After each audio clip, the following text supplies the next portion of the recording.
우리가 살펴보는 시편 141편 1절에서 5절 말씀을 중심으로 믿음의 눈을 들어 주를 보라 라는 제목의 말씀을 나누도록 하겠습니다. 믿음의 눈을 들어 주를 보라. 우리가 방금 마지막으로 찬양 드린 찬양의 제목이 모든 상황 속에서 라는 곡입니다. 오늘 이 찬양 안에는 우리 성도가 가져야 하는 믿음의 핵심 내용을 담고 있습니다. 모든 상황 속에서 주를 찬양할지라 내 영혼이 하나님 자신에게 확정하였사오니 내 믿음의 눈을 들고 주를 바라봅니다. 여러분, 이 믿음이라는 것은 이 찬양 가사의 고백처럼 모든 상황 속에서입니다. 내가 부유할 때, 가난할 때, 내 삶이 어려움이 있을 때, 풍요로울 때, 또 우리가 콘서를 합격했을 때, 떨어졌을 때, 직장을 구했거나 못 구했거나, 내가 완전히 망해 보이는 그 자리에도 그런 모든 상황 속에서도 우리의 마음을 하나님께 고정하고 확정하는 것이 믿음이라는 것입니다. 믿음. 우리의 삶 속에서는 객관적인 사실들이 많이 있습니다.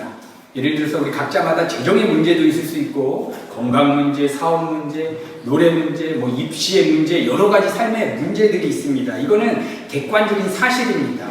그래서 내 마음이 돈 문제를 현실로 삼을 수가 있습니다. 아니면 입시라는 문제를 현실로 삼을 수가 있습니다. 아니면 내일 콘서트가 있다면 콘서트라는 사실을 내 마음의 현실로 삼을 수 있습니다. 그런데 이렇게 객관적인 사실 중에 나에게 정말 현실이 되는 것은 극히 드뭅니다. 그리고 내가 현실로 채택하는 그 대상이 내 믿음의 대상이고 내 생각을 지배하는 대상이고 나의 삶의 주인입니다. 우리가 믿음이라는 것은 크레도, 내 심장을 주는 것입니다. 내 심장이 어디에 주느냐에 따라 내 마음의 주인이 결정이 됩니다. 여러분, 예수님의 제자들이 예수님과 함께 풍랑이는 배를 탔습니다. 배가 풍랑입니다. 그 상황을 살펴보면 예수님은 풍랑이는 그런 배의 환경 속에서 주무시고 계셨고 제자들은 난리를 치고 예수님을 깨우고 이 풍랑이는 문제를 잠잠하게 해달라고 예수님을 깨웠습니다. 근데 예수님께서 어찌하여 너희들이 믿음이 없느냐 하고 책망하셨습니다. 예수님과 제자들과의 차이가 무엇입니까? 객관적인 풍랑이라는 문제라는 사실은 예수님에게나 제자들에게나 동일했습니다. 근데 마음의 현실감은 예수님은 마음이 하나님께 고정되어 있고 제자들은 풍랑이는 문제에 고정되어 있는 것. 이렇게 믿음의 대상이 다른 것입니다. 여러분, 우리가 다니엘서를 보시면 다니엘과 세 친구 사드락과 메삭과 아벳느고 느부갓네살 왕이 세운 금신상에 절하지 않으면 너네들 7배로 뜨거워진 풀무불에 던져서 완전히 죽게 하겠다. 그때 이 세 친구들이 뭐라고 담대하게 느부갓네살 왕한테 대답을 했습니까? 여호와께서 우리를 구원해 주실 것이다. 그러나 구원해 주시지 않아도 우리가 당신에게 절하지 않겠다. 우상에게 절하지 않겠다. 여기서 이게 중요합니다. 구원해 주시기 때문에 우리가 이 풀무불이라는 상황에 들어가는 게 아니라 구원해 주시지 않아도 이 단서를 왜 붙였냐면 사드락과 메삭과 아벳느고가 믿음의 본질이 무엇인지를 보여주는데 풀무불에 들어갔을 때 이것을 구해주냐 안 구해주냐가 문제가 이 친구들한테는 아니라는 것입니다. 많은 사람들은 믿음이란 풀무불에 들어가는 엄청난 위기와 문제 상황을 하나님께 요청하면 그분이 변화시켜 주시고 바꿔주실 것을 믿음이라고 정의를 합니다. 그런데 이것은 믿음에 대한 잘못된 이해입니다.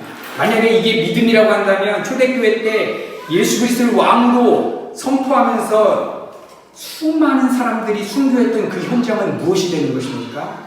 여러분, 믿음이란 풀무불이라는 엄청난 상황과 위험 속에서 마음이 떨어져서 하나님 자신한테 고정하여서 그분과 함께 동행하면서 풀무불에 들어가는 것이 믿음입니다. 고난을 피해가는 게 아니라 고난 속에 주님과 함께 동행하는 것입니다.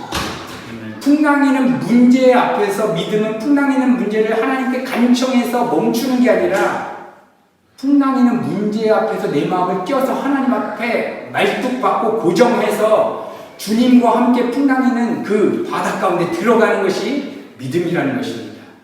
여러분, 기독교 이해의 이방종교의 가장 큰 특징이 무엇입니까?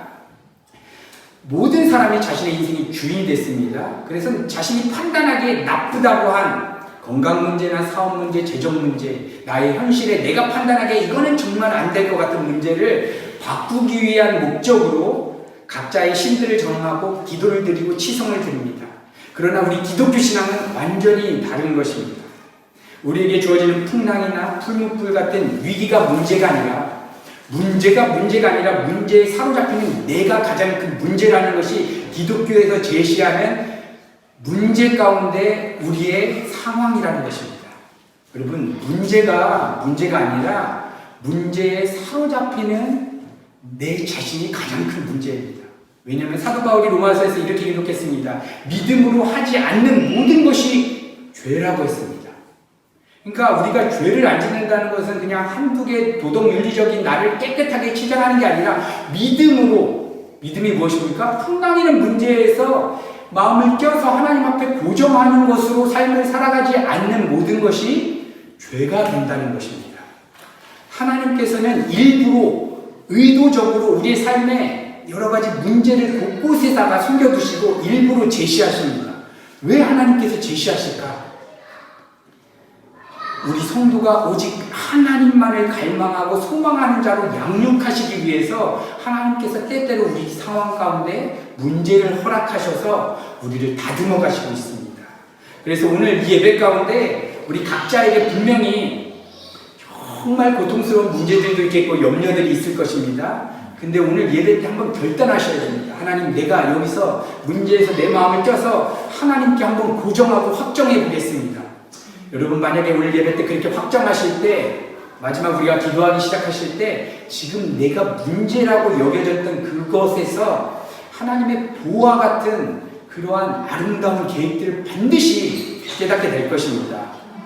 여러분, 오늘 시편 141편 배경이 이렇습니다. 다윗이 사울 왕에게 쫓기던 때 엄청난 도망자 생활을 할 수 있었던 그런 때입니다. 근데 엔게디 동굴에 피신했을 때 다윗이 사울을 죽일 수 있는 기회가 왔습니다. 절호의 찬스가 왔습니다.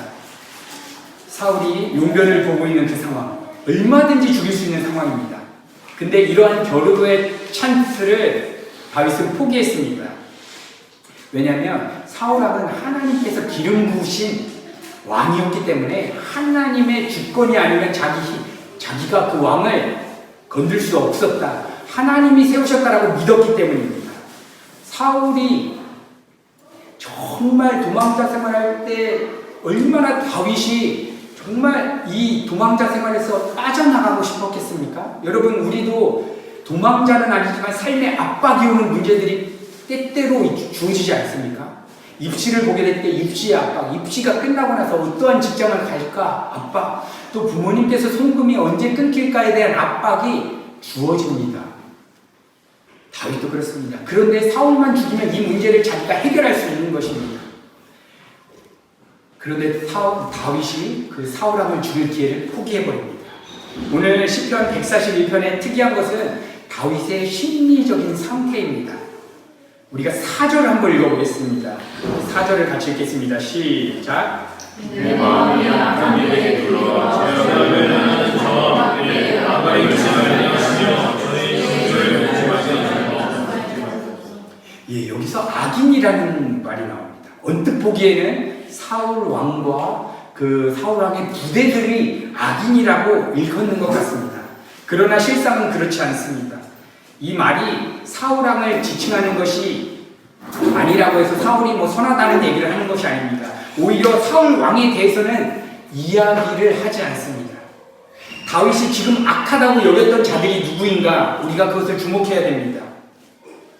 지금 다윗은 도망자의 형편에 있습니다. 엄청난 압박 가운데 있습니다. 그리고 다윗과 함께 다윗을 추동했던 그런 사람들이, 수많은 사람들이 도망자 생활을 함께 했습니다. 근데 웬만해서는 이 10년간의 도망자 생활 중에 웬만해서는 떨어져 나갔을 것입니다. 굉장히 충성심이 있었던 사람들이 지금 있었을 것입니다. 근데 다윗이 지금 악인이라고 지칭하는 그 대상이 누구냐 하면 자신의 추종자들이었습니다. 왜 그렇게 우리가 이해할 수 있습니까? 이들이 하나님 자신보다 다윗을 더 우선시했기 때문입니다. 사무엘 24장에 보시면 오늘 배경에 대한 내용들이 조금 설명되고 있는데, 이들이 사울을 해치는 것을, 다윗의 추종자들이 사울을 해치는 것을 하나님이 주신 절호의 찬스라고 다윗을 설득합니다. 그러자 다윗은 이들의 마음에 주객이 전도된 것을 확인하고 이들을 악한 지금 상황에 놓였다라고 여긴 것입니다. 다윗이 느꼈던 위기감의 정체가 지금 사울에게 쫓기는 것보다 나와 함께한 동역자들이 마음이 지금 환경에 빼앗겨버렸다는 것을 다윗이 위기감으로 느끼고 있습니다. 사울을 살해할 것을 하나님께서 주신 기회로 여겨야 된다고 설득하는 그들 앞에서 그들의 마음의 심리는 어디 있습니까? 하나님에 대한 생각이 없습니다. 하나님이 기름 부어서 하나님의 주권하에 왕을 세웠다라는 개념이 없습니다. 그냥 쫓기는 상황에 다윗이 빨리 왕이 되면 자기들도 한 자리씩 할 수 있고 빨리 이 고생에서 벗어날 수 있기 때문에 마음이 이 세상 문제에 자기와 함께하는 동역자들이 세상 문제에 사로잡혔고 하나님보다 다윗이라는 사람을 더 추앙하면서 다윗에게 완전히 지금 마음이 몰입되어 있는 것입니다. 그들은 하나님이 주권하에 사울왕을 세웠다라고 하는 그런 하나님의 주권과 하나님의 섭리 생각하지 않았습니다. 하나님이 도망자라는 상황을 어떠한 하나님의 큰 경륜과 그분의 무한한 지혜 가운데서 주시지 않았겠습니까? 무조건 나쁜 것이다라고 판단하는 그 생각에 온 마음이 하나님이 아닌 다윗과 이 세상 환경의 마음이 몰입된 것입니다. 다윗이 이것을 악한 사람이라고 지금 여긴 것입니다. 이것이 가장 큰 위기라고 여겼습니다. 사울왕이 자기를 쫓기는 상황이 위기가 아니라 나랑 함께 하나님을 섬기며 예배하는 자들이 마음이 하나님께 몰입되지 않고 나한테 몰입되고 이 환경에 몰입되는 것이 정말 다윗이 위기로 여겼던 것입니다. 그래서 다윗이 매몰차게 정말 그들에게 악하다 할 정도로 이렇게 이야기를 하고 있는 것입니다. 오늘 다윗의 모습을 통해서 보여주는 것이 바로 성도의 믿음입니다. 믿음. 오늘 본문 3절과 4절을 우리가 같이 한번 읽어보도록 하겠습니다. 시작. 여호와여 내 입에 나쁘지 말씀을 세우시고 내 입술에 물을 지키소서. 내 마음이 악한 일에 기울어 저희를 행하는 자와 함께 악을 짓지 말게 하시며 저희 진술을 먹지 말게 하소서. 여기서 진수성찬을 먹지 말게 하소서. 이것은 마음의 모습을 상징하고 있습니다. 사울에게 쫓기는 상황에 추종자들과 단방에 죽일 수 있습니다. 단방에 죽이기만 하면 지금 사무엘에게 기름 받고 왕으로 등극합니다. 이것이 마음의 진수성찬입니다. 내 마음대로 했을 때 내가 취할 수 있는 이 세상에서의 기쁨과 행복들, 또한 모든 사람들이 이스라엘 백성들이 다윗이 이룬 업적을 인정하고 막 추앙하고 있는 상황에 다윗이 지금 사울을 죽여버리면 엄청난 왕으로 추앙받을 것입니다. 여러분, 그러면 여태까지 고통스럽게 도망자 생활한 것 칭찬할 수 있고 나랑 함께했던 동역자들 얼마나 소중합니까? 의리가 있습니까? 도망자 생활을 이 화장실이나 제대로 가고 무슨 샤워라도 제대로 했겠습니까? 근데 다윗 하나 믿고 따라갔습니다. 한방 해결할 수 있는 상황입니다. 이것이 마음이 먹는 진수성찬입니다. 다윗이 경계한 것이 바로 이것입니다.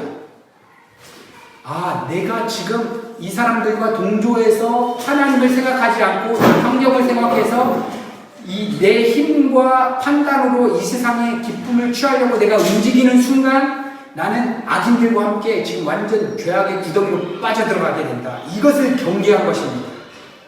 여러분, 우리에게도 이러한 진수성찬이 기다리고 있습니다. 이 세상과 적당히 타협하고 이 세상 가치와 그냥 휩쓸려가면 우리의 마음에 원하는 거, 진수성찬 우리가 어느 정도는 얻을 수 있습니다. 예수님 안 믿는 사람도 하나님이 주신 일반 은총이 있습니다. 적당하게 성실하게 살고 열심히 노력하면 하나님이 이 땅에서 우리가 일하고 수고한 대로 먹고 쓸 수 있도록 하나님이 일반 은총으로 모든 사람에게 주셨습니다. 그래서 우리는 그 방법보다 더 교묘하게 세상과 타협해서 나아가면 이 땅에 마음의 진수성찬을 얻을 수가 있습니다. 그리고 내 마음의 왕자의 예수님만 밀어버리면 진수성찬 얻을 수 있습니다. 기독교를 이용해가지고 진수성찬 얻을 수 있습니다. 음악가를 이용해서 크리스찬 나는 성악가다 이용해서 내가 대형교회나 어디 가서 찬양도 하고 높여드리면서 내가 마음의 진수성찬을 먹을 기회가 다분합니다. 다윗이 가장 경계했던 것이 바로 이것입니다. 그 진수성찬을 마음에서 포기해버리고 지금 하나님께 마음을 주기 위해서 몸부림을 치는 사투가 여기서 일어나는 것입니다. 이때 우리가 세상에 말려 들어가지 않으려면 다윗 또한 죄인입니다. 다윗 안에도 남들보다 더 칭찬받고 자기 자신이 인정받고 싶고 왕으로서 추앙받고 싶은 마음이 왜 없겠습니까? 근데 아는 것입니다. 나는 진수성찬에 한번 마음의 발을 디대면 나는 거기에 완전히 말려 들어간다. 이 죄가 우리를 한번 물면 절대 놔주지 않습니다. 웬만한 사성결단 하지 않으면 죄가 놔주지가 않습니다. 다윗이 그걸 알고 있는 것입니다. 그때 어떻게 해야 되냐? 기도해야 됩니다. 기도. 그 기도의 내용의 본질이 무엇이냐? 2절에 이렇게 기록하고 있습니다. 우리 2절 말씀 같이 한번 읽도록 하겠습니다. 시작. 나의 기도가 주의 앞에 분양한 것 같이 되며 나의 손 드는 것이 저녁 제사 같이 되게 하소서. 다윗이 지금 이 세상의 진수성찬에 사로잡히는 마음을 죽이고 하나님께 마음을 말뚝박고 고정해서 하나님의 임재에 빠지기 위해서 해야 되는 것이 바로 이 기도입니다. 어떤 기도입니까? 분향단과 번제잔을 염두에 두고 하는 기도입니다. 여러분, 구약의 성막에서는 법궤를 둔 지성소가 있고 휘장 바깥쪽에서는 분향단이 있습니다. 이 분향단에는 아침과 저녁으로 대제사장이 들어가서 향을 피웁니다. 성소 안에서 하루 종일 향이 성소 안에 가득합니다. 이것은 선민은 어디서든지 하루 종일 이 향이 가득하듯이 우리 마음에 가득 넘치게 하나님 앞에 기도해야 한다는 것을 상징적으로 보여줍니다. 분향단은 지성소와 성소를 잇는 가운데 있습니다. 지성소에는 법궤가 상징하는 대로 하나님의 이름을 두신 곳이 있습니다. 그리고 성소에는 배부름을 상징하는 떡상이 있습니다. 이는 곧 지성소에 있는 존재, 그 이름으로 만족할 수 있음을 상징하게 됩니다. 이것을 요약하면 어떻게 됩니까? 분향단에서 기도는 하루 종일 매 순간 나는 하나님 한 분으로 만족하겠다라고 매일매일 매 순간 반복해서 기도하는 우리의 성도의 기도를 상징합니다. 여러분, 요즘 이 시대에 누가 하루 종일 내 목적이 나는 주님 한 분만으로 만족하는 게 내 목적입니다 하고 하루 종일 주님 한 분으로 만족하기 위해서 기도하며 살아갑니까? 그러나 우리의 성도의 기도의 목적은 이 세상 가치로 기쁨을 얻는 게 아니라 주님 한 분만으로 만족하기 위해서 하루 종일 주님의 은혜를 구해야 한다는 것입니다. 다윗의 심정이 지금 바로 이런 심정입니다. 다윗의 기도를 제가 해석한다면 이렇게 기도했을 것 같습니다. 하나님, 제가 지금 사울 왕에 쫓기고 있는 엄청난 고통의 순간에 놓였습니다. 그러나 나의 기쁨과 만족은 쫓기는 상황을 해결한다고 해서 사울을 죽여버린다고 해서 내 마음에 기쁨과 만족이 생기는 것이 아닙니다. 도망자라는 상황을 처단하고 내가 왕으로 등극한다고 해서 내 마음에 진정한 기쁨과 만족이 주어지는 게 아닙니다. 지금 도망자 순간에도 내 앞에 임재하시는 그 하나님과 내가 완전히 연합하는 그 상태가 나의 유일한 기쁨과 만족이 되기를 원합니다 라고 기도를 드렸다라고 우리가 해석할 수 있습니다. 이게 다윗이 드렸던 분향단 기도의 핵심 내용이었을 것입니다. 성도 여러분, 지금 각자마다 분명히 주어진 상황마다 염려스럽고 걱정스러운 상황이 있을 것입니다. 이거 누가 주셨습니까? 우발적인 애들이 보고 생겼습니까? 내가 실수한 게 그냥 터져서 이렇게 됐겠습니까? 하나님은 그런 나의 죄악된 실수까지도 다 계산하셔서 지금이라는 현실을 하나님 주셨습니다. 왜 그렇습니까? 이 믿음을 가르쳐 주시기 위해서 주신 것입니다. 이 문제를 해결하라고 기도해서 이 문제 해결하라고 준 게 아니라 이 문제 가운데서 너 나 하나로 만족할 수 있니? 이 세상 모든 사람들이 하나님으로부터 만족이 안 돼서 자기의 마음의 공허함을 채우기 위해서 하나님까지 불러 제끼고 있는데 너는 나 하나로 만족할 수 있겠니라고 하나님이 요청하시기 위해서 우리에게 문제를 주신 거라고 우리가 해석해야 됩니다. 그래서 우리의 마음에 여러 가지 유동치는 환경이 올 때마다 이 분향단에서 드리는 기도를 드리는 것입니다. 하나님, 어찌됐건 나의 기쁨과 만족은 나에게 체류증 문제가 생겼다. 체류증이 지금 1, 2m 나오거나 내가 지금 이 추방 명령 나온 게 지금 경찰이 와서 다시 없어질게라고 해서 내 마음에 진정한 기쁨이 일어나는 게 아닙니다. 홍서를 지금 당장 들어간다고 기쁨이 일어나는 것이 아닙니다. 일시적인 마취의 역할을 하지만 내 영혼에 진정한 만족을 줄 수 없습니다. 그렇기 때문에 내가 기쁨과 만족의 창조자 되신 주님 자신을 내가 구합니다. 주님으로 내가 기쁘게 해주십시오라고 이거는 거듭난 성도만 할 수 있는 기도입니다. 이것이 바로 분향단에서 드리는 기도입니다. 하나님, 내가 이 세상 가치는 없지만 나에게는 이 세상 가치를 창조하신 하나님 자신이 내 마음에 있습니다. 이게 우리의 믿음입니다. 또 번제단의 기도가 이루어져야 됩니다. 이걸로만 우리가 만족하고 우리가 신앙을 유지할 수가 없습니다. 왜 그렇습니까? 지금 이렇게 말씀을 듣고 특히 말씀을 하고 주일날마다 목사님이 선포하시는 이런 메시지를 때 머리로 지식으로 남아 있습니다. 아, 맞다. 하나님만이 기쁩니다. 근데 실상 우리가 됩니까? 대부분의 순간이 우리는 안 됩니다. 이거 하나님으로부터 만족해야 되겠다는 그 의지조차 우리는 생기지 않습니다. 그런데 우리 성도는 머리라도 알고 있습니다. 머리에 알고 있는 그 하나님, 귀로만 듣던 하나님을 내 눈으로 밝히 보는 하나님으로 우리가 끌어올려야 합니다. 그것이 번제단의 기도입니다. 하나님, 내가 머리로는 알고 있지만 안 됩니다. 그런데 이 문제를 해결하신 우리 구주 예수 그리스도를 바라보며 안 되는 내 자체가, 내 존재가 죽기 위해서 주님의 은혜를 구합니다. 재정 문제만 해결되면 될 것 같습니다. 입시만 해결되면 될 것 같습니다. 이 사업만 해결되면 내가 될 것 같습니다.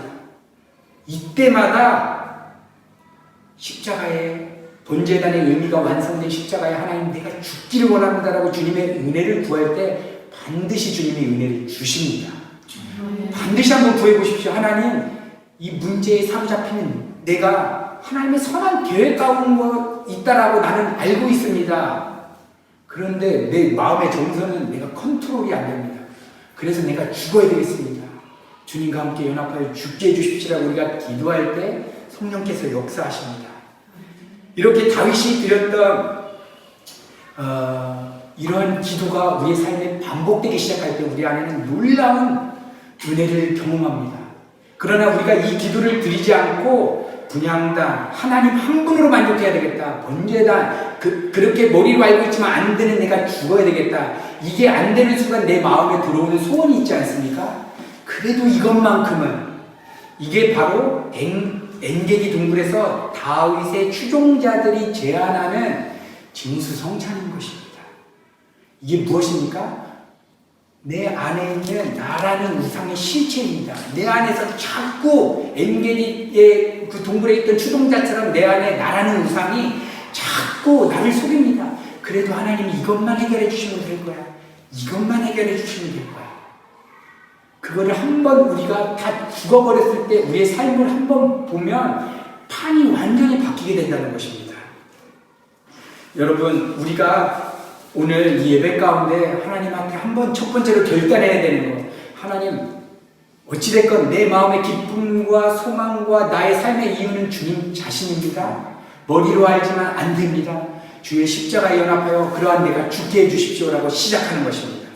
여러분, 그렇게 될 때 놀라운 일이 일어나는데 다윗이 시편 8편에 이러한 기록을 했습니다. 이렇게 아들람 굴 안에 숨어져 있을 때 시편 8편을 기록하는데 굴 안에서 답이 없어서 정말 위기의 순간에 막혀 있습니다. 이제 꼼짝달싹 할 수도 없는 상황입니다. 밖에서는 사울 왕과 그 정의의 부대들이 3,000명 깔려 있습니다. 생각해 보십시오. 동굴 안에 내가 숨어 있습니다. 추종자들이 있습니다. 벌벌 떨고 있습니다. 사울 왕과 이 자식들 나오기만 해라, 잡아 죽이겠다. 지금 3,000명의 최고의 정예 부대가 지금 진을 치고 있습니다. 이때 시편 108편 1절에 다윗이 놀라운 고백을 합니다. 하나님이여, 내 마음을 정하였사오니 내가 노래하여 나의 마음을 다하여 찬양하리다. 비파야 수금아 깨지어다 내가 새벽을 깨우리로다. 지금 엔게디 굴에서, 아람 굴에서 발칵되면 죽으니까 숨어서 조심히 다녀야 할 판에 비파와 수금을 동원해서 하나님을 지금 찬양하겠다는 것입니다. 새벽을 깨우겠다는 것입니다. 찬양하다 걸려면 그냥 죽겠다는 것입니다. 그때 놀라운 다윗 하나의 그 놀라운 믿음 하나가 같이 동역했던 자들의 마음판이 어떻게 변하냐? 4절과 5절에 이러한 고백을 합니다. 시편 108편 4절과 5절에 이런 고백이 있습니다. 이들이 다 함께 합창하며 주님을 찬양하기 시작하는데 주의 인자하심이 하늘보다 높으시며 주의 진실은 궁창까지 이르리나이다. 하나님이여, 주는 하늘 위에 높이 들리시며 주의 영광이 온 땅에서 높임 받으시기를 원하나이다. 지금 몸의 환경은 동굴이라는 위기에 갇혀 있었는데 이 사람이 이 동굴이라는 환경이 내 마음을 지배하는 이 상황에 내 마음이 매이지 않고 하늘에 계신 하나님께 올라갈 만큼 하나님께 지금 마음이 말뚝박아져서 그 하나님께 시선이 고정되었다는 것입니다. 돈 문제, 건강 문제, 사업 문제, 미래 문제, 결혼 문제, 답이 보이지 않는 이 불안에 갇힌 문제 속에서 믿음의 눈을 들고 내가 분향단에서 기도와 번제단에서 기도를 드리고 하나님께 마음을 말뚝박기 위해서 그분의 은혜에 매달리니까 이제는 이 문제가 문제라고 여겨지지 않을 만큼 하나님의 자비하심이 완전히 충만하게 다윗 왕의 마음을 사로잡고 지금 그 동역자 모든 사람의 마음을 사로잡아서 그분들이 지금 쉬쉬하며 조용히 다녀도 지금 살까 말까 한 판에 소리를 터뜨리며 비파 가져와라, 수금 가져와라, 하나님을 찬양하자 하면서 주님을 예배하기 시작하는 것입니다. 여러분, 무엇입니까? 지금 나에게 주어진 상황이 있지 않습니까? 답답한 상황? 하나님을 찬양하고 예배할 수 있는 최고의 현장이라는 것입니다.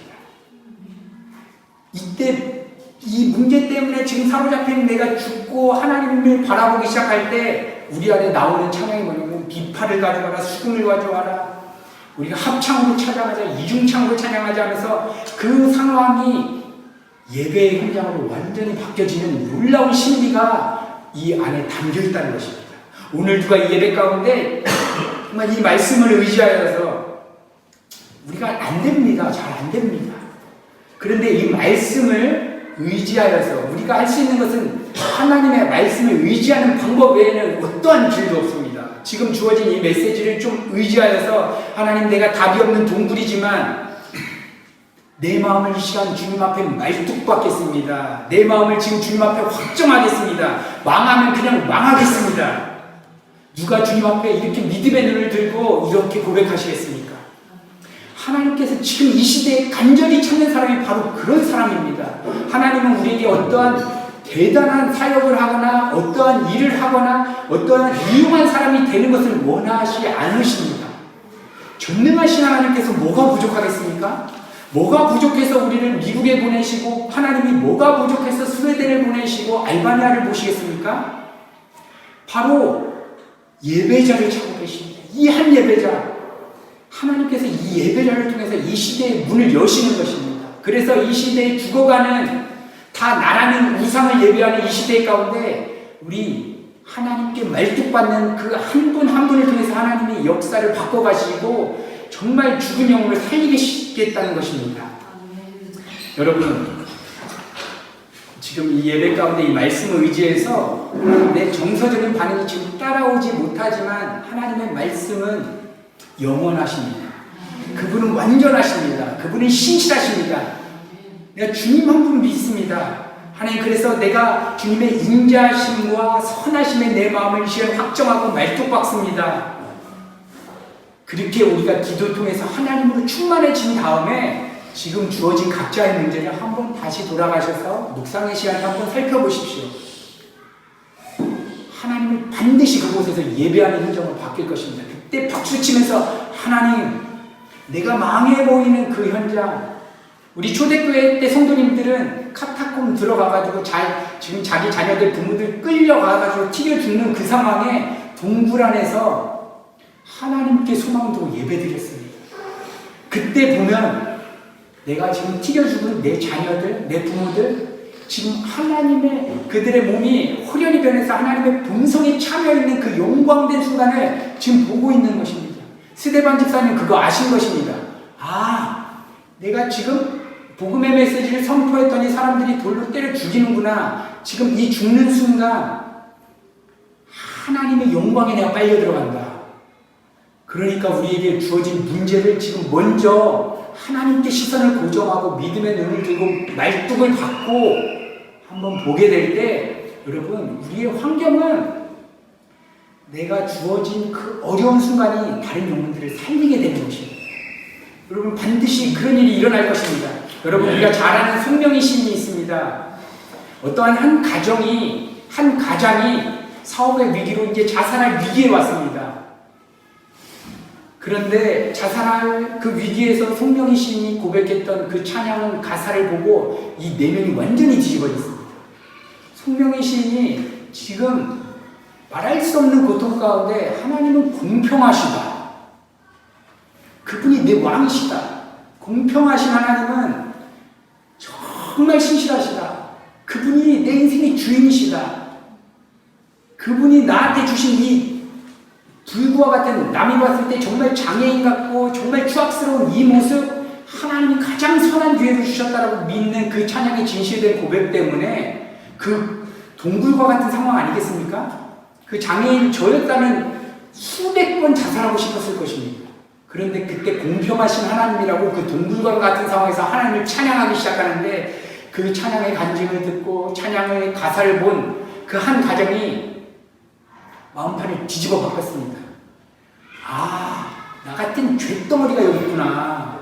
하나님이, 저분이 하나님의 힘으로 저러한 위기 속에서 하나님은 공평하시다고 예배하는데 나 같은 존재가 하면서 하나님 앞에 꼬꾸라지면서 이 사람이 자살의 위기에서 탈출한 것입니다. 여러분, 우리가 동굴 가운데 있는 그 상황 가운데 하나님께 말뚝박고 예배하기 시작할 때 우리 주변의 영혼이 반드시 살아납니다.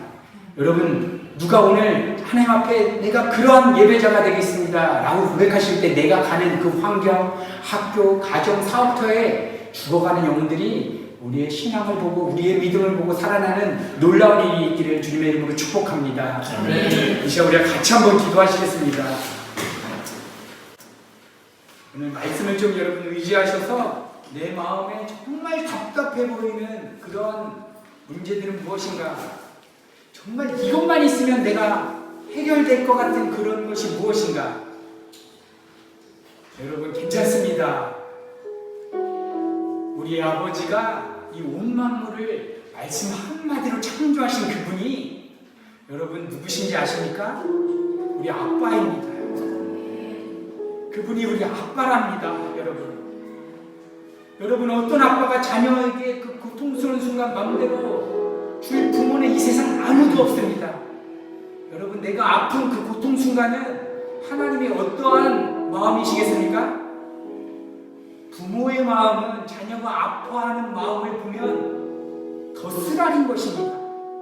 하나님이 작정하신 것입니다. 우리에게 이런 고통과 어려운 순간 주면서 하나님 마음이 문드러질 정도로 아프기로 하나님이 작정하신 것입니다. 예수를 십자가에 매달 만큼 아파하시기로 하나님이 작정하시고 지금 순간을 주셨습니다. 누가 오늘 믿음의 눈을 들고 내가 그 아버지, 내 아빠 바라보겠습니다라고 고백하시겠습니까? 여러분, 우리 아빠가 우리 살리시기 위해서 아들 예수 그리스도를 십자가에 죽이셨습니다. 천하 만물과도 바꿀 수 없는 우리 예수님, 우리 때문에 그냥 십자가에 매달아 죽이셨습니다. 이 세상의 조롱거리가 되게 하셨습니다. 자기가 만든 피조물로 하여금 쓰레기가 되게 하셨습니다. 그러한 어마어마한 가치를 걸고 우리를 사셨고 우리 아버지가 되셨고, 그 아버지가 지금 나에게 지금이라는 현실을 주셨습니다. 그 하나님 앞에 주님이 내 아빠시지 않습니까? 내가 망해도 아빠랑 같이 있으면 나는 망하는 게 아닙니다. 내가 이 시간 믿음의 눈을 열고 주님 앞에 내 마음을 확정하겠습니다. 이렇게 우리가 지금 간절히 주님 앞에 기도하셨으면 좋겠습니다. 우리 같이 한번 주님 앞에 기도합니다. 아버지 하나님